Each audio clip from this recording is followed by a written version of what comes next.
안녕하세요. 지금 기사적인 책 읽기엔 똑서입니다. 안녕하세요. 똑진입니다.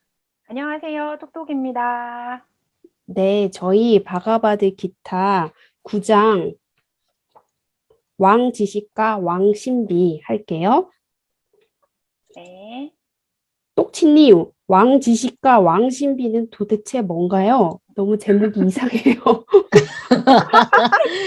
근데 이게 해석을 이렇게 알고 나니까 해석을 이렇게 했다는 게 또 되게 잘하신 것 같다는 생각도 음, 들더라고요. 함석헌 음, 님이 이 당시에 이 거대한 지혜와 어떤 이 거대한 신비를 표현하는 이 말을 우리말로 바꿀 때 정말 최고의 말은 왕이잖아요, 왕. 음, 그래서 그 앞에 왕지식, 왕신비, 이렇게 붙여서 그런 말을 쓰지는 않았을 거잖아요. 그 당시에도. 근데 해석을 하실 때 그렇게 만들어서 하신 건 또 지금 보니까 잘 맞는 것 같기도 하고요. 네.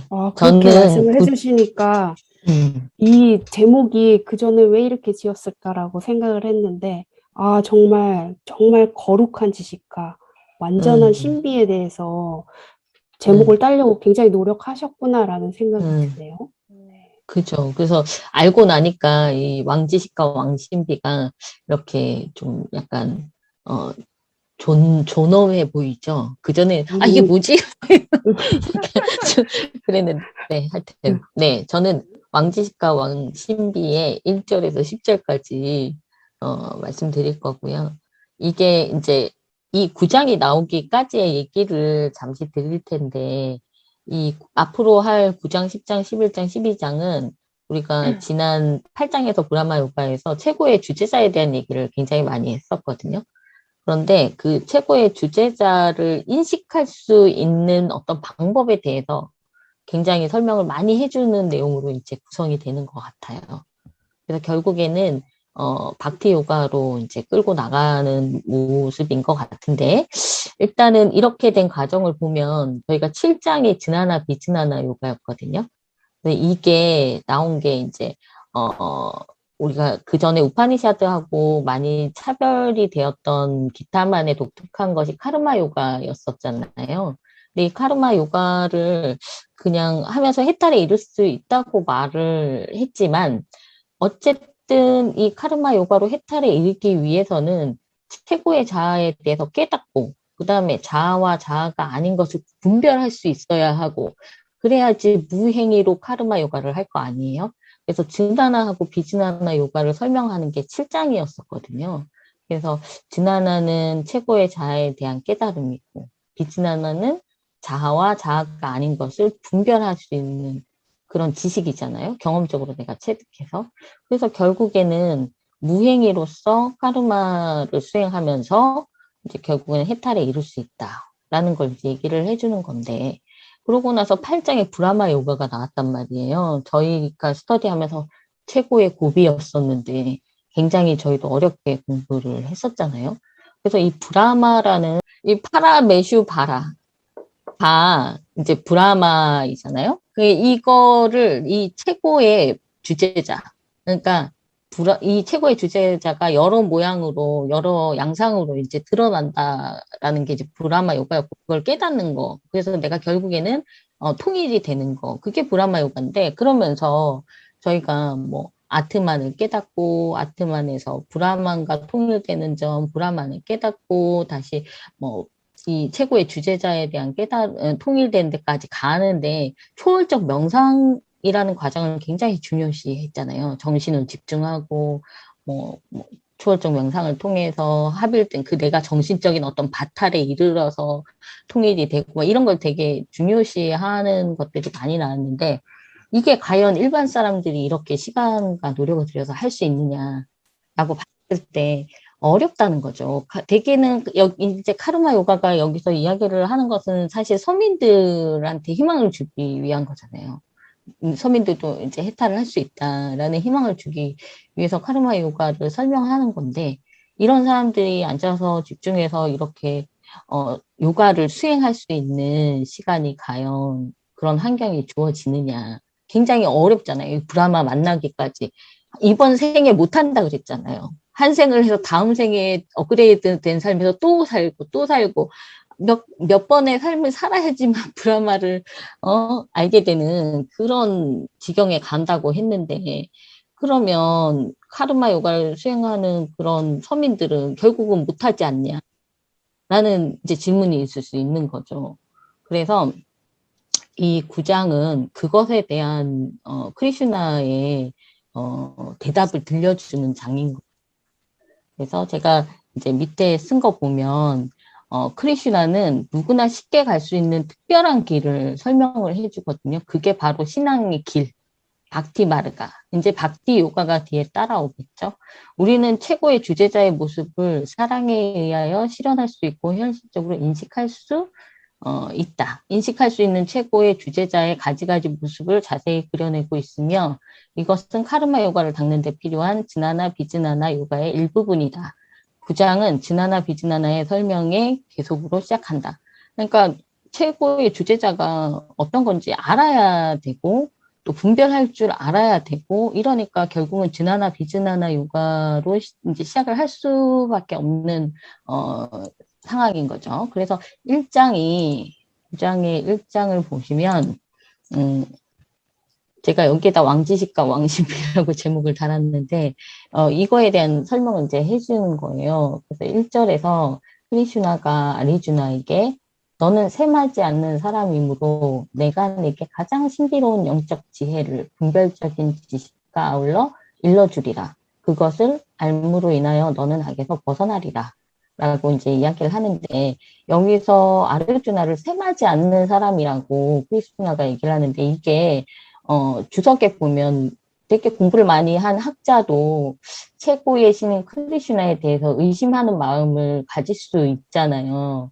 근데 잘 알지도 못하면서 의심하는 것은 오히려 어리석은 사람이다라는 얘기를 하는 거예요. 그러니까 아리주나 같은 경우는 잘 모르지만 무조건 믿는 거잖아요. 잘 모르지만 믿고 따르고 있는데, 그러니까 크리슈나가 그럼 내가 가장 깊은 비밀을 알려주겠다.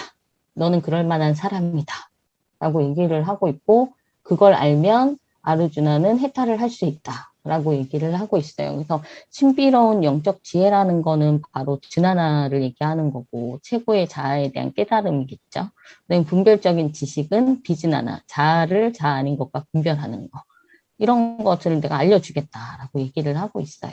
그래서 2절에서는 이것은 왕지식이요 왕신비요 가장 높은 정결이며 직접 체험하고 이해할 수 있는 진리이며 가장 시행할 수 있고 영원한 것이니라 라고 이야기를 하고 있어요. 여기서 이제 왕지식과 왕신비가 나오는데 이게 뭐 왕지식 하면은 최대한의 어떤 가장 높은 지혜, 지식의 왕, 왕신비 하면 최대의 신비, 모든 신비의 왕. 그러니까 가장 궁극적인 지식과 가장 궁극적인 신비인 거예요. 그러니까 최고의 지식과 최고의 신비 이런 말인데 이제 이것을 왕지식, 왕비, 왕신비 이때는 왕이 정말 최고였으니까 이렇게 이제 붙였던 것 같아요. 그래서 이런 최고의 주제자를 인식하는 지혜가 으뜸이잖아요. 그러고 최고의 이게 정화 수단도 되고.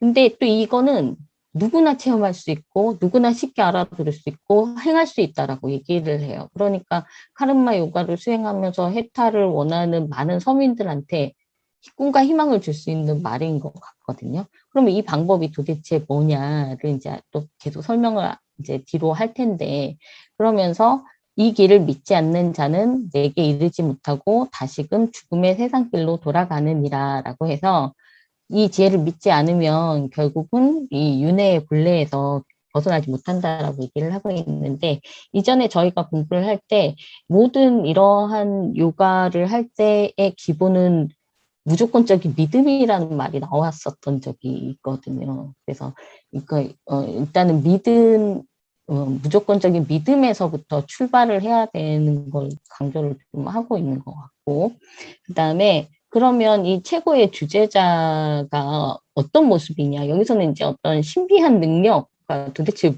뭘 했느냐? 뭐 이런 걸 얘기하고 있고, 뭐 10장에서는 뭐 거룩한 능력, 뭐 이렇게 해서 또 쭉쭉쭉 나오는 것 같은데, 이 부분은 우리가 이미 알고 있었던, 공부했었던 내용들이거든요.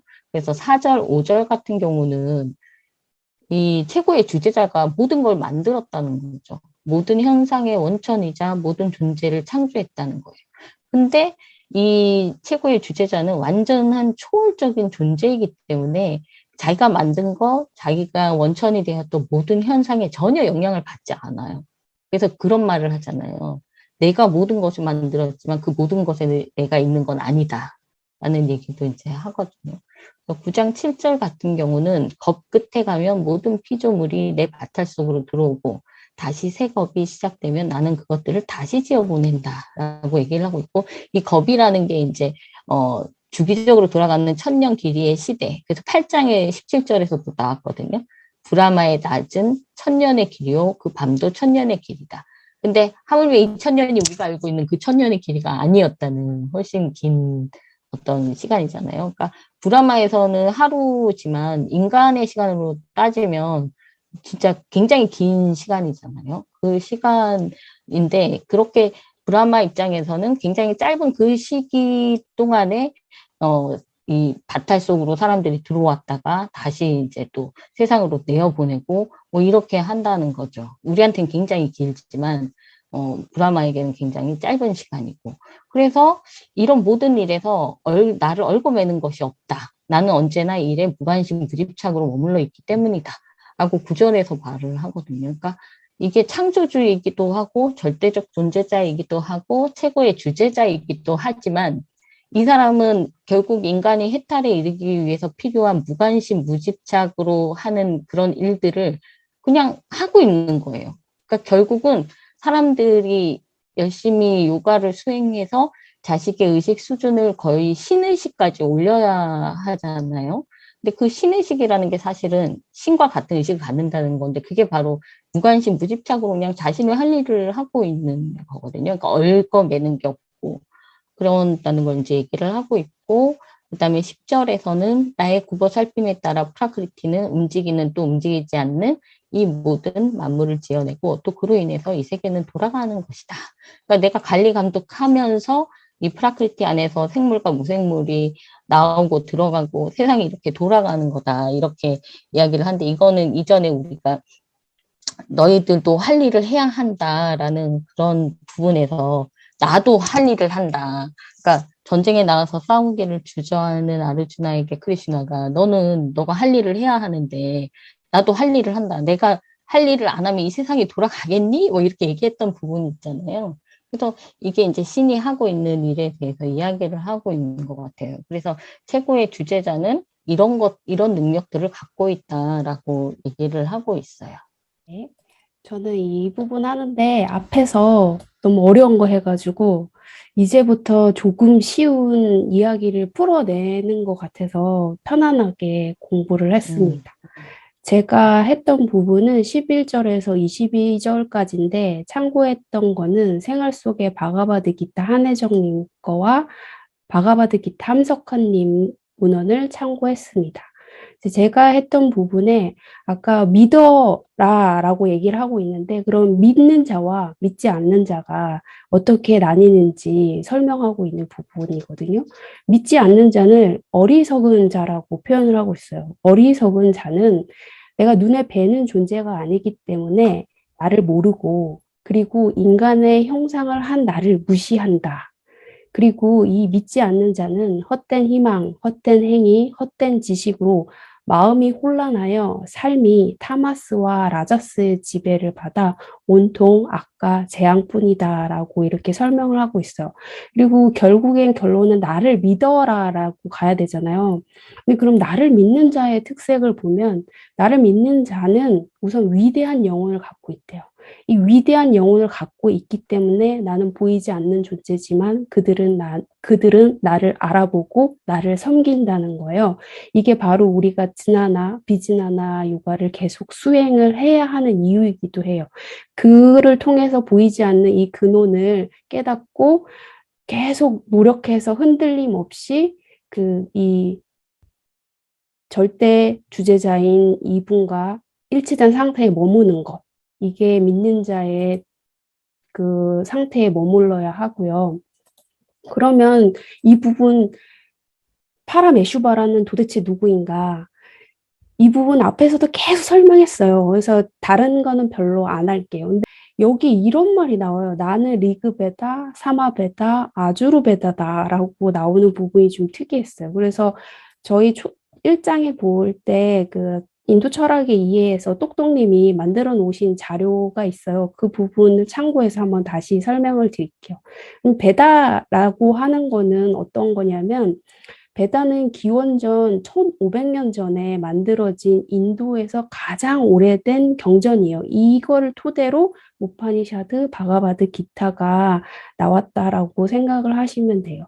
그래서 가장 인도인들의 우주관, 신관, 철학관을 이루고 있는 근간이다라고 생각을 하시면 되고, 그러면 이 베다는 도대체 어디서 나왔을까?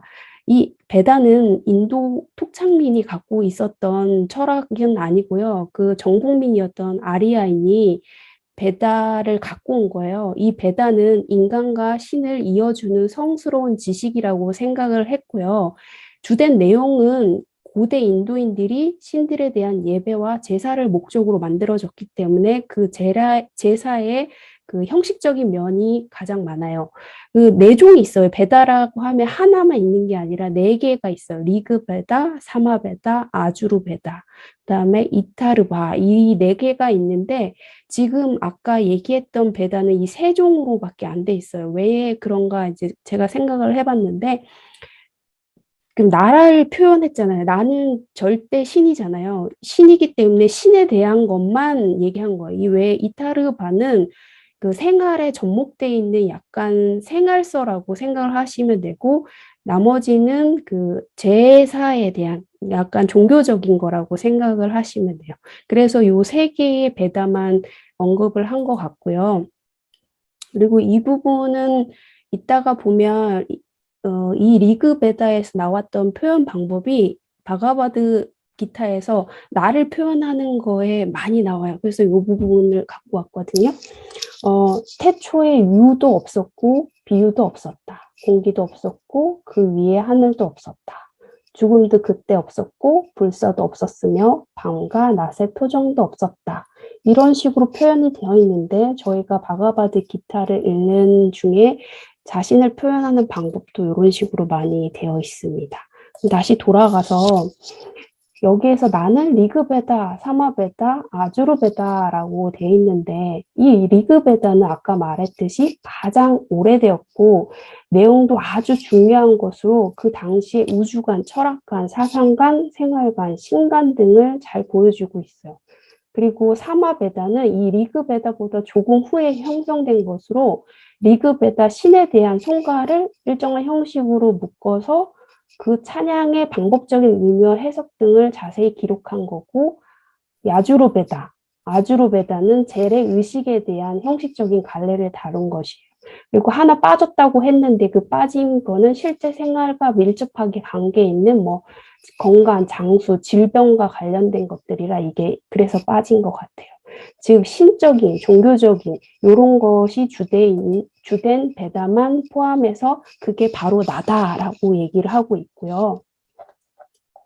그리고 계속 나는 누구다라고 설명을 하거든요. 아까 리그베다의 표현 방법이 여기 바가바드 기타 나를 표현한 방법에 그대로 녹여 있다라고 말씀을 드렸는데 거의 다 그래요. 근데 여기에 보면 나는 태양열을 주는 자이고 가뭄을 부르고 비를 오게 하는 자이다.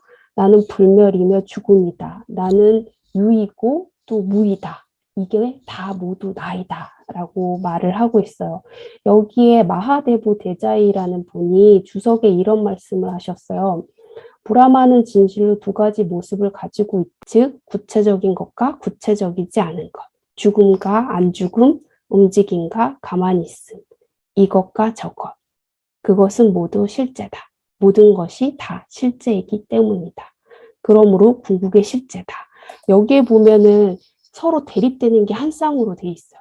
모두 다 갖고 있는 거예요. 이거 생각하면 도덕경에 도를 언급하는 부분하고 아주 똑같고요. 그리고 데미안에서 아브락삭스가 선과 악을 다 갖고 있고 도덕적인 것과 도덕적이지 않은 것, 모든 걸 다 갖고 있다고 한 그 모습하고 동일한 모습을 가지고 있어요. 그러니까 아까 똑지님이 나는 무집착이고 무관심이다. 왜 그럴 수 있었을까? 모든 걸 다 갖고 있었기 때문에. 모든 걸 다 갖고 있었기 때문에 어느 것이 좋다, 어느 것이 나쁘다라고 하지 않은 것 같다라는 생각이 들어요. 이게 바로 신의 파라 메슈바라 신의 모습이고요. 그리고 베다 아까 세 가지 베다에서 말을 한 거에 이 베다와 나가 다른 거를 언급하는 부분이 있어요. 그 부분 한번 좀 인상적이어서 제가 썼는데요. 20절에 보면 새 베다를 통하고 소마즙을 마셔 재에서 깨끗해짐을 얻은 사람들은 희생을 바쳐 나를 공경하며 하늘 위에 오르기를 원한다. 그들은 거룩한 인드라의 나라에 올라 하늘에서 신들의 복락을 누리게 될 것이다.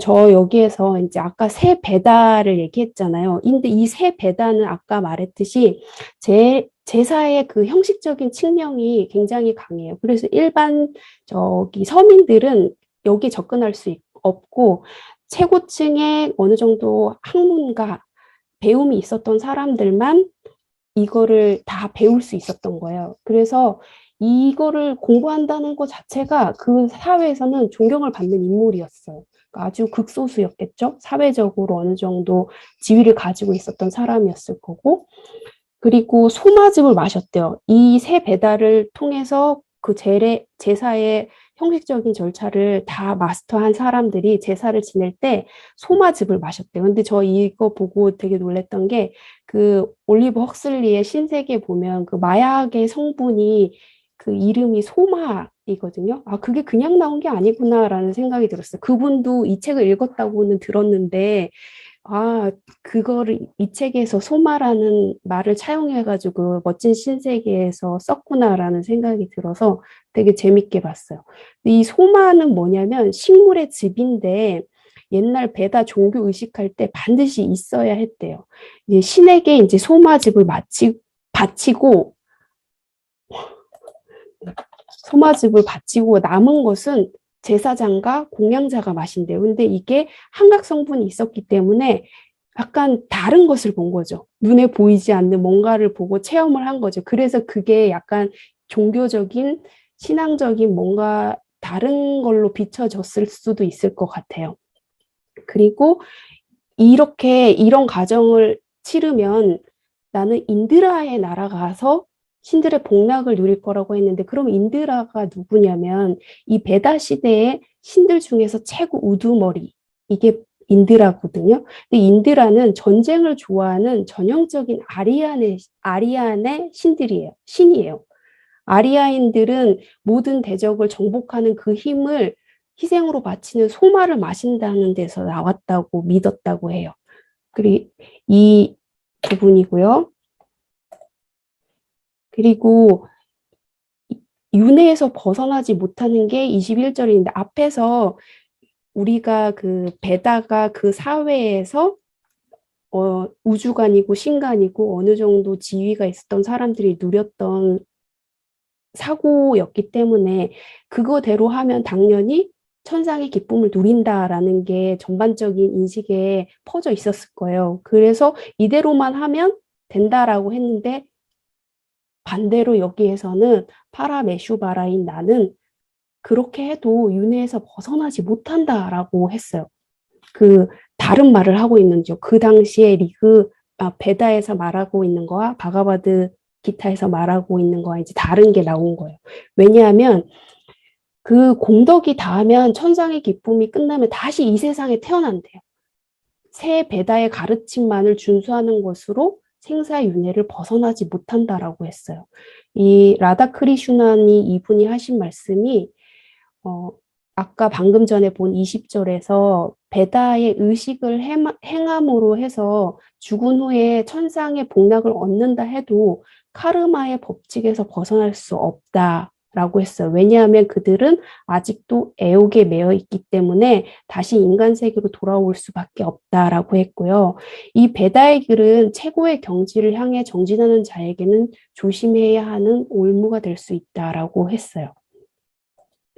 그러면 나를 믿으면 어떻게 되는가? 이제 유혹을 해야 되잖아요. 나를 믿게끔. 그래서 여기에서는 소독의 안진을 준다라고 했는데 이건 함석헌님의 해석인데 한혜정님은 세상에 행복을 준다라고 해석을 하셨어요. 나를 믿으면 다른 아무것도 없이 다만 나만 생각하며 나를 예배하며 항상 전념하는 사람에게 내가 세상에 행복을 준다. 네, 저는 여기까지입니다.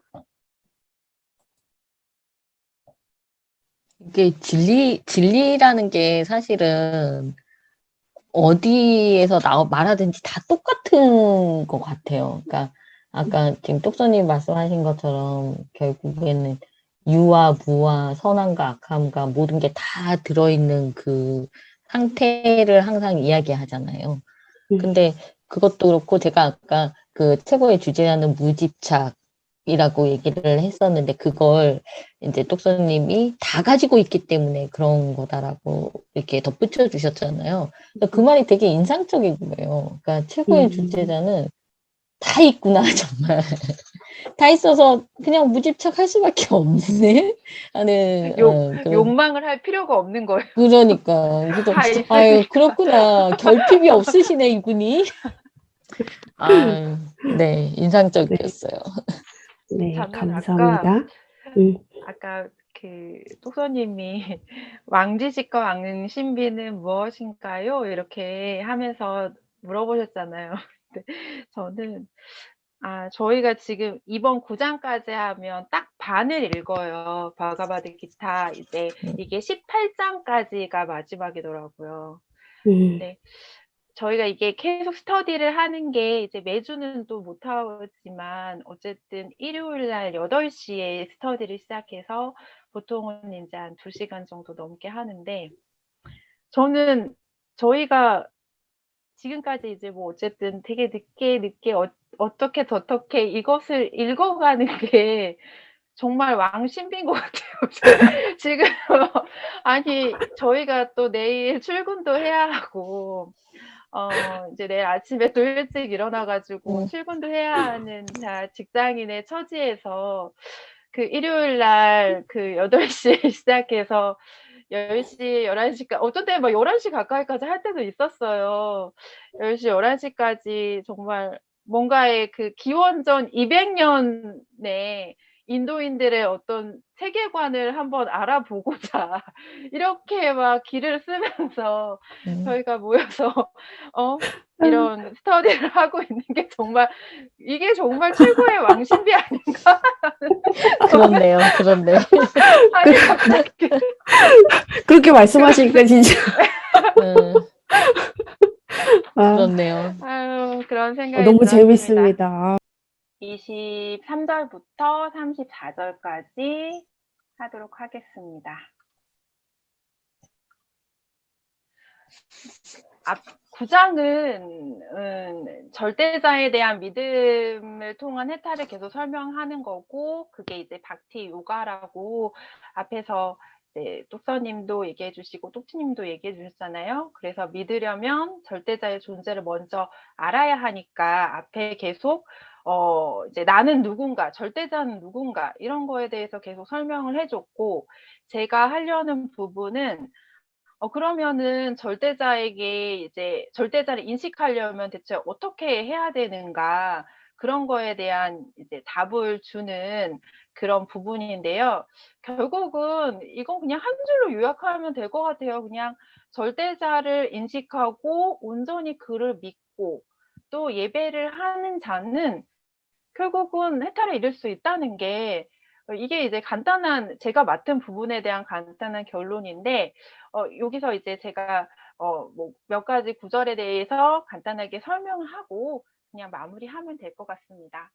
23절에 보면 쿤테의 아들아 비록 다른 신들을 섬기는 자들도 온전한 믿음으로 하는 이상 그들도 나만을 공경한 것이니라 바른 길을 따라한 것은 아니라도 여기 보면 주석에 그러니까 어떤 신을 믿었던 간에 그것은 최고 주제자의 한 모습이라는 설명이 있어요. 그럼 결국은 저희가 저번 8장 때 브라마 요가 때 이제 똑치님께서 그 그림 그려주셨잖아요. 이렇게 절대자의 여러 가지 나타나는 모습들.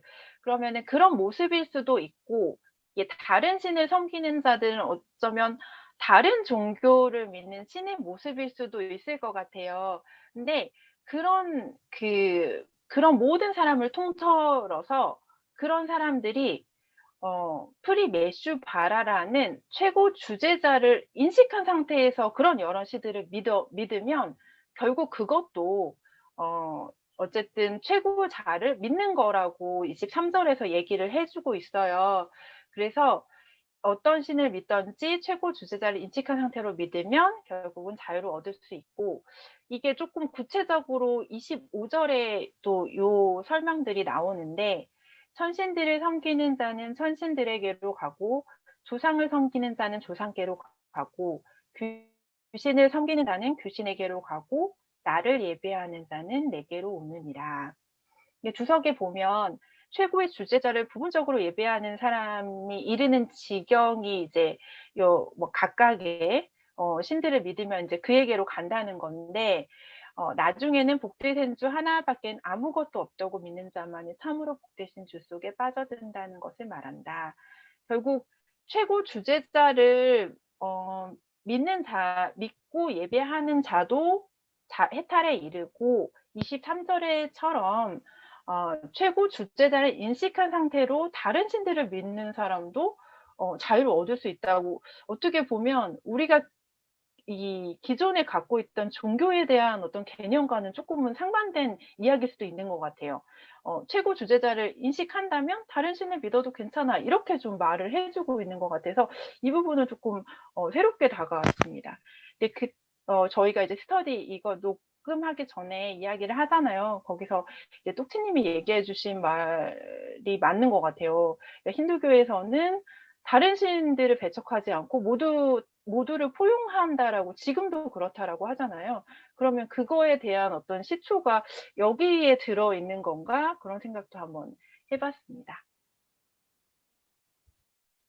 저는 제가 맡은 부분에서는 26절이 가장 인상 깊었던 것 같아요. 그래서 누구나 믿는 마음을 가지고 나에게 잎새 하나, 꽃 한 송이, 과일 하나, 혹은 물 한 잔을 바친다면 그 사랑과 경건을 나는 받을 것이다. 바치는 물건이 아무리 빈약한 것이라도 사랑과 정성으로 한다면 하나님은 그것을 받으신다.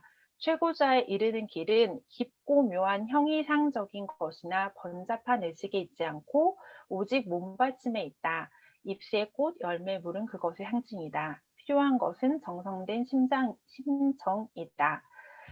베다라는 그 경전은 제사를 지내기 위해서 각종 주문들이 담겨져 있는 책이잖아요. 그러면 그게 너무 일반 평민들이 접근하기엔 너무 어렵고 복잡하고 힘든 그런 절차나 의례였잖아요.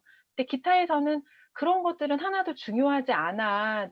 여기서 가장 중요한 거는 나를 믿는 마음이야 라고 이야기를 해주는데, 이게 아마 그 당시 평민들한테는 정말 큰 위안을 주었을 수 있을 것 같아요.